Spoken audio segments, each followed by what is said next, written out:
Alam mo bang si Senador Loren Legarda ay salita na regarding sa kasong isinampa sa kanya ng ombudsman. Dahil sabi nga niya dito, hindi ako kailanman lumihis sa landas ng integridad. Isang katangiang lubos kong pinanghahawakan.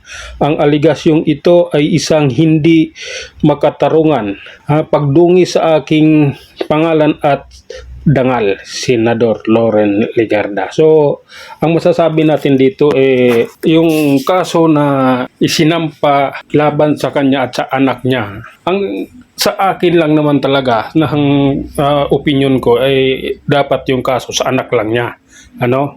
Kay Congressman Leandro Libiste. Kaya lang sinama na siya dahil siya nga ay nasa kasama sila ni Senador Alan Peter Cayetano, di ba? Nasa sila kalaban. Kaya sinama siya sa kaso nang sa ganun, hindi na siya makapagbuto or makapagsenador judge. Kung sakasakali, mabawasan yung buto ni BP Inday Sara kung maaresto siya at makulong. Yun naman talagang layunin ng kasong ito. Ang gipitin sila, ang ikulong sila nang sa ganon. Yung kadimonyohang isip ng administrasyong ito ay matupad.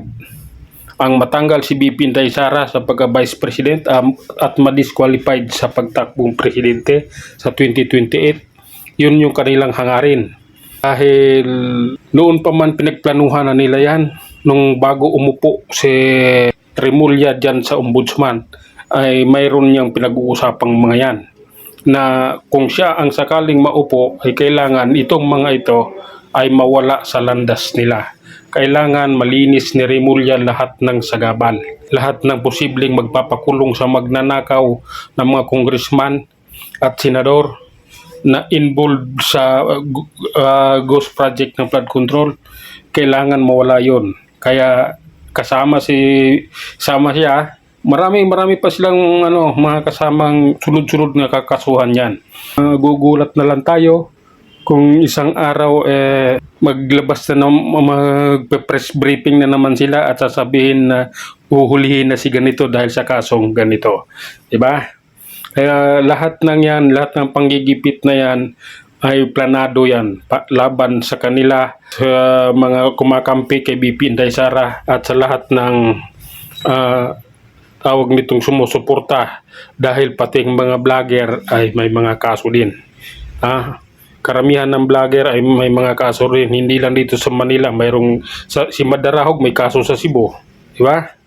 Napupunta siya ng Cebu dahil may kaso siya doon. Kailangan niyang harapin yung kasong sinampa sa kanya doon. Kaya lahat ng ito ay matatapos lang at mawawala lang pag hindi na presidente si Marcos o kaya natigok na si Marcos.